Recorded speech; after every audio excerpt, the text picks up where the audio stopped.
Powered by the Inside the Birds podcast. Now, live from inside the Matt Black Kia Studios. It's Football at 4. Football at 4 is powered by the Inside the Birds podcast, and it is brought to you locally, of course, by our friends over at Caesars Atlantic City Entertainment Group. Experience the ultimate sports destination all season long. Wild Wild West, Tropicana, Harrah's Resort, Atlantic City. Book your game day experience today at Caesars.com. I'm at one of the properties, Tropicana, which is home of Chickies and Pete's, which is my Thursday home in Atlantic City.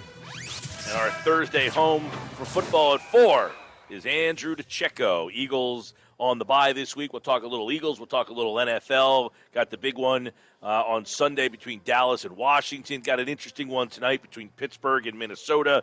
I want to get a little thoughts on the Eagles at the bye week from Andrew DiCecco, who joins me now for Football at 4. What's going on, Andrew? How are you, pal? Hey, Mike, how are you? All is well. I know I want to kind of get some thoughts for you, Eagles at the bye week here. And, you know, I think most people, I want to get your take on Nick Sirianni, the head coach. We've been talking a lot about the quarterbacks and this and that. And here's a team that won 4 games last year. They're 6-7, playing meaningful games in the month of December. Do we feel the Eagles, I don't want to say hit a home run here, but that they have found their head coach? Is this a guy that has done a really good job and that is only getting better? Yeah, well, during the coaching search, as everyone remembers, he was sort of a guy that was unearthed. Like, he was a relative unknown, and he sort of emerged in the process. He was somebody that I actually tweeted about a couple years ago as someone to watch, the potential head coaching candidate.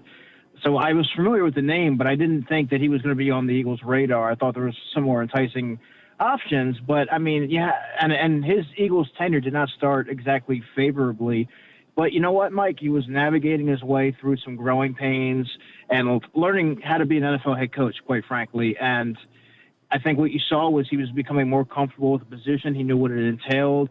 He gets guys to buy in, which is the hardest part when you're a first-year head coach and you're young as he is. It's hard to get a lot of buy-in from especially veteran players, but people have bought in. They want to fight for their coach, and you're starting to, and even when they weren't overly competitive in the beginning of the season, they were fighting, right? I mean, and that's the telltale sign that the coach has won over the locker room. And I think throughout the season, he's responded well to criticism and adversity, and now you're seeing the Eagles have a chance to play some meaningful football here in the final stretch of the season. I think he's starting to come into his own as a head coach. Yeah, that's well put. And, early in the season, I thought the game against Atlanta, I was very impressed. I said, man, this is a really good game plan. I really was excited. After that, not so much. I mean, there were times when I'm like, dude, this guy got an F. He was awful. And, he has really turned the corner. If he has areas that he needs to still grow, and he's not perfect, what are some of the things that maybe over these last 4 weeks or, over time that he still needs to get better at? I would say more consistent balance with the pass and the run, and I would also say when you're ahead, he's got to find a way to keep his foot on the gas and not get overly complacent, because you've seen a couple of times where they get a little bit, they take their foot off the gas pedal, and then you see that they have to suddenly ramp it up. I don't know that they can consistently put together full games, and I think that's something that he's going to have to learn and figure out, find that balance essentially. But, and also making halftime adjustments. I think that that's an area that has, that's an area for opportunity with him. But overall, I think that he's, shown marked improvements, and it's very encouraging to see. So, I mean, you have to be pleased with what you're seeing if you're Jeffrey Lurie and Howie Roseman, on their hire. So I think it's been, positive returns thus far. Yeah, it's interesting because, you talked about the adjustments he's made as a play caller early in the season. And look, you could say he had to find out whether Hurts can be a guy who throws 30, 35 times. Maybe he stayed with that too long, but eventually he said, hey, I got a really good offensive line. Let me see if I can run the ball. Now finding that balance. But, I think, time management hasn't been an issue. Like when he takes his timeouts, I think he's very good with the challenges. Like it seems like the nuances of the coaching where a lot of, like Andy Reid still hasn't figured out time management, for God's sakes. And there's coaches that you're like, what are you doing here? I think Sirianni, for being such a young, inexperienced guy, that part of being a head coach, you really haven't scratched your head about, and those are the areas where you think you would be scratching your head with a guy who's so inexperienced. Yeah, I would agree with those points, and I'd also add that they're trending in the right direction as far as committing the lack of committing those egregious penalties that really was hamstringing the offense, and obviously those untimely Derek Barnett penalties. I think that they're sort of moving away from that, and I think that's a testament to his voice being heard in the locker room and what he's coaching these guys throughout the week. I think that whatever he's saying or whatever he's doing or implementing, it's getting through, and that's a sign of a good head coach. Andrew, that is a great point because over the first 4, 5, 6 weeks of the season, they were the most penalized team in football, and it wasn't even close. They have been surpassed. I mean, that's how much they've cleaned it up, and this is a great example of why, people are saying this guy, they're undisciplined, that's his fault, they need to do something, where, sometimes you just have patience. The guy's, a first-time head coach, let him figure his way out of it. Now, if it's perpetual all season long, at the end of the year, you say, look, this team was so undisciplined, that's a problem. But I don't know what he did to fix it, but you're right. They have really turned the corner with those dumb penalties. Yeah, absolutely. And that's something that obviously needed to happen. That was one of those troubling trends that led many to start to wonder what's his long-term future going to be if it keeps happening week after week. What's his messaging? Because you started to see a lot of the same patterns rear their heads every week, and a lot of it was culminating in losses, right? So Right. I think that it's the lights. Well, the lights coming on, and everything's coming together for him at the right time.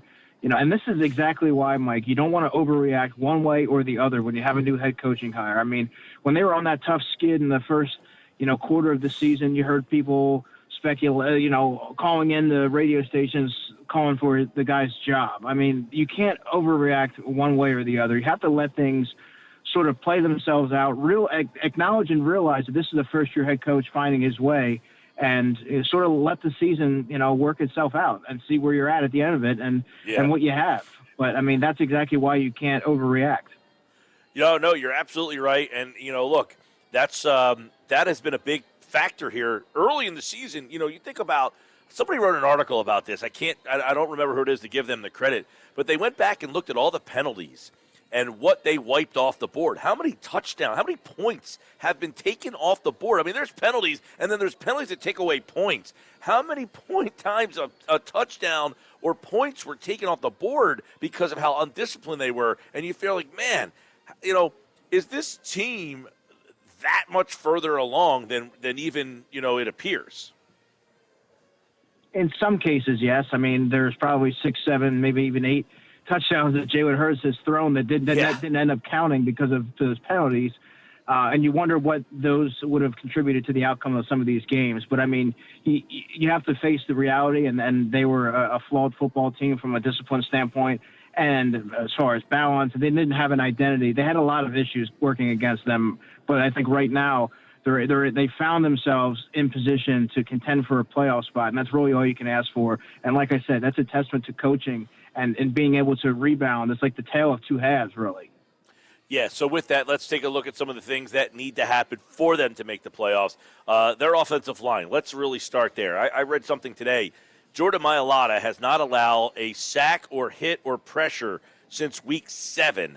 That's how good he's been. Landon Dickerson, that side of the offensive line. Jason Kelsey, we'll see what happens with him. The right guard spot has been, Brooks is hurt, and we'll see what happens when he comes back. Driscoll's out. They're on their third right guard. But because of all the injuries last year, they've been able to kind of withstand losing some guys, and then Lane Johnson. So if they're going to make the playoffs, I would imagine they got to do it behind this offensive line. Yeah, the team goes as they go, I would say, when they've been able to compensate for some of the losses throughout the season, some of the line shifting. I mean, that's old hat for the Eagles. I mean, what did they have, 14 different offensive line configurations last year or something, insane like that? I mean, they've had a lot of young players that have been forced into duty earlier than the Eagles probably would have anticipated. And leading into this season, you had all these backups that had all this game experience and invaluable experience. And I think that they're going to go as the offensive line goes. I mean, that's Lane Johnson, Jason Kelsey. Those are the pillars right there. And They're the team leaders, and they're the leaders of the offensive line, and that's ultimately going to be what helps propel the Eagles into the playoffs. Leaning on the running game, what works well, and just leaning on your strongest unit. So the strongest unit is the offensive line. What's your strongest skill? Is it your running game, your tight end screen game that we saw last week, which we hadn't seen a whole heck of a lot of, 14 catches between the tight end and the running back last week? Obviously, the wide receivers need some, that they would probably be. But, like, if you're going down the stretch these last 4 games, are you sticking with this run game, or are you kind of, balancing it out a little bit more, going to the pass game a little bit more, but using the tight end and using the running backs more? I'm sticking with the running game until a team proves that they can stop it. You're getting Jordan Howard back. Boston Scott will be healthy and over his illness. He played a little bit last week, but they were using him sparingly. Miles Sanders will be over that ankle injury by all accounts. So you're going to have a healthy stable of running backs. This is where you really decide. This is winning football here. When it gets colder like this, if you can run the football well and carry that momentum into the playoffs and play sound defense, you got a chance. And that's the recipe for success. That's proven recipe for success in postseason football. So I would do that. Obviously, you want to mix in some short passing game, which is what they really are best at right now. I would say either Jalen Hurts or Gardner Minshew, getting Dallas Goedert involved in the short to intermediate game, obviously utilizing the 3 different running backs in the passing game as well. I think Kenny Gainwell is going to become a factor here even more so down the stretch. And just, moving the chains, keeping that rhythmic offense moving and, staying away from penalties and protecting the football. I think that's going to be their MO moving forward. Well, that's Gainwell's an interesting guy. I'd like to hear your thoughts on him. I know you studied him a lot in the draft. I mean, is he a guy that they can utilize in more ways, like get more creative with him? Yeah, I mean, they could line him up and they can use him as a slot receiver. They could align him everywhere. He is a mismatch nightmare, and I'm surprised that they haven't really experimented with how they can use him because he has such a vast array of skills that it's always that you're wondering when they're gonna come to fruition and exploit some of these defenses because he does have. He is a matchup problem, Mike, and I think that what you're going to see is as they get down the stretch here and every game is a must-win, I think you're going to see them start to use their versatile weapons and really just play to their strengths. You don't want to waste offensive possessions force-feeding the ball to a Jalen Reagor or trying to make something work. You have a running game that works. You have a receiving running back in Kenny Gainwell that's great in the open field and moving and getting outside and taking it up the field. And, you have a tight end in Dallas Goedert that is going to dominate in the short to intermediate areas of the field. So stick with what works. Don't get over. Don't try to outsmart yourself.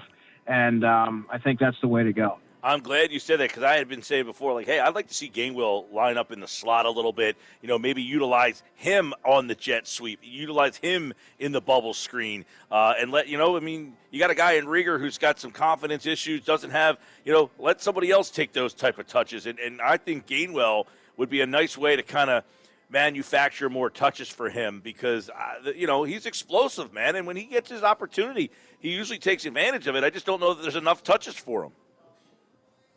Well, that's on the coaching staff to find ways to manufacture touches for him and scheme plays around his skill set. Because when you look at your game day roster, you look at who your playmakers are, and he's one of them. Obviously, Devontae Smith's one of them, Dallas Goedert, and your stable of running backs. Implement them into the game plan and sort of, I don't want to say phase out the other guys, but they become secondary options, and you don't want to revolve a game plan around them, certainly, and just stick with what works, your bread and butter. And every game's a must-win situation, and you can't afford, Mike, to have a second half like you did against the Jets where you come out like gangbusters, right, and then you take a step back and you take your foot off the gas. And, good teams like that are going to, pounce on you in those situations. So I think they need to find a way to get all these guys involved and stay with it. Can they get Smith more involved, or is that just, hey, you're running the ball well, you got Goddard involved, that'll come eventually, or is there ways that they could do more with Smith? Because that's been the one thing is, hey, this is a weapon that you're just not utilizing right now. Yeah, and Devontae gets open. That's not the issue. I also think that they can scheme him open in a multitude of ways. He's someone that you have to have some sort of an outside receiving game for teams to respect that. And you're obviously not going to have that with Jalen Reagor and not Quez Watkins consistently. I think he's going to be a 2-3 catch a game type of guy who can get down the field, but he's not necessarily a well-rounded receiver. Devontae Smith is, and you have to get him the ball.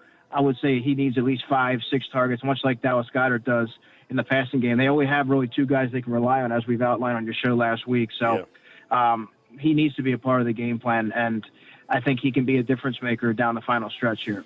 Yeah, and then obviously kind of an overview, defensively they've got, it seems, is it as simple as, hey, they've got Tyler Heineke twice, Daniel Jones or Mike Glennon one more time, and, Dak Prescott, they seem to do well when, against a guy like Tyler Heineke. It seems like that's a game that they should be, has the defense grown from those games where they just were completely outmatched by, obviously, was the better quarterbacks?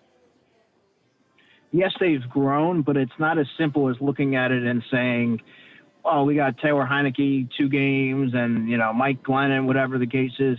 You have to, like I said, you can't, doing that sort of leaves room for complacency, and it tends to take away from your focus and preparation. You need to come into each week knowing that we got to win this game. We got to play a full 60 minutes no matter who it is out there if we want a playoff spot. Because you know what? You take a team lightly like you did against maybe the Giants, and look what happens. And all of a sudden one loss like that causes a domino effect and ruins what you've been building all season. So I think that they can't afford to do that. I do think that Jonathan Gannon has enough pieces there to put together something down the stretch and stop some of these offenses. But he does need to be more aggressive consistently, Mike. You hang your hat on your defensive line. That's where a lot of your money's invested. Okay, well, find a way to unleash these guys and get them after the quarterback. Take some pressure off your back end and your linebackers. And, that's a recipe for winning football. You have any interest in Zach Cunningham? Not really. They have a decent enough tandem right now that I don't know how much Zach Cunningham is going to invigorate that unit. I think they're best suited for getting another young player in there through the draft and getting some homegrown talent there that you can build around long term, right? And I don't know that adding another free agent to that, just adding to the LJ Fords and the Zach Browns and Jatavius Browns and all that. I don't think that's the path that they should go. Yeah, he was a surprise. The guy just got a 4-year, $50+ million contract. He leads the league in tackles, and then the next year he's cut. You're thinking now. Apparently, he was disciplined for missing his COVID tests multiple times. So you wonder, what's going on there. But he was a second-round pick a couple of years ago, led the league in tackles, and you're thinking, man, why is this guy? You don't normally see guys walking the streets at this time of the year that can help you out. That's all. Man, that's concerning in itself, though. He's young. He's productive. Very productive. The fact that they're willing to cut him loose after investing significant money in him tells you that there are underlying issues with him somewhere along the way, and he's not a player, if that's the case, that you want in your locker room around a team that doesn't have those kind of character issues and that does have a lot of young players that can be easily influenced. So I don't know that you want to bring that in there and risk ruining the chemistry that's been building. That was the one thing, he's a younger guy. But for them just to cut him like that, something must be going on there. But he was a guy who very good in pass coverage, got better, I thought, as a run stuffer. He led the league in tackles. Now this year, he's not having as good a year. To the point where David Culley yesterday said, did you have any thoughts about this? He said, nope. They basically were like, get this guy out of here. So maybe he's just a bad dude. They washed their hands of the situation, and which is really concerning. And now I'll be interested to see how quickly he catches on somewhere because teams just don't part ways with a player of that caliber or potential, at least, in production. And after just committing all that significant money to him, there has to be something brewing or a really serious reason that caused them to part ways. Yeah, I guess Singleton has handled the extra snaps well, but if you could get him back to that third spot and you find, I'm thinking, because I saw this yesterday, I said, man, Cunningham could be a better version of what you were hoping Wilson was. A guy who's known for coverage more so than the stopping the run, you know? The Titans just claimed Zach Cunningham. All right, well, there you go. So somebody go. somebody thought that he was worth it because, yesterday I'm thinking, man, I everything you just said, I thought, like, man, you want to bring a guy in who might be a bad guy. This seems like a good culture that's starting here. You got the young coach, and you want to bring a guy in, but he's really productive, but he just signed with the Titans. So there you go. All right, good stuff. Andrew DiCecco, give me a quick thought on the matchup between Dallas and Washington, how you see that going. Washington swept the series last year, obviously a way different Dallas team this year. Yeah, I like Washington in this game, Mike. I like their defensive line, but what I really like is their commitment to the running game. Dallas is not a very stout team against the run, and I think that Antonio Gibson, while he didn't start the season, he wasn't very productive or overly explosive to start the season. I think right now he's starting to find his groove, and they're leaning on him. And I think Taylor Heineke can make enough plays in the passing game to keep the offense rolling. Terry McLaurin is a matchup nightmare for pretty much any team out there. So I think that they have the personnel to beat Dallas, and I really like what their defensive line is capable of. So I'm going to go with them in that one. That'll make things interesting, man. I talked about it yesterday. I mean, you either want Dallas to sweep Washington or Washington to sweep Dallas. I mean, a split kind of keeps you in no man's land. But if Washington sweeps Dallas and then Philly turned around and swept Washington, the Eagles would have a legit chance to win the division if they beat Dallas in Week 17. That would be incumbent on Dallas losing to Arizona. Right, and I think that's also a pretty strong possibility. That's interesting. All right, man. Good fodder, good conversation. He'll be back on Tuesday as the Eagles get ready for the Washington football team. Where will they be in the standings? Well, it should be a very interesting Sunday to find out. Andrew, have a great weekend, man. Me too, Mike. Talk to you next week. I could talk football with Andrew for 4 hours.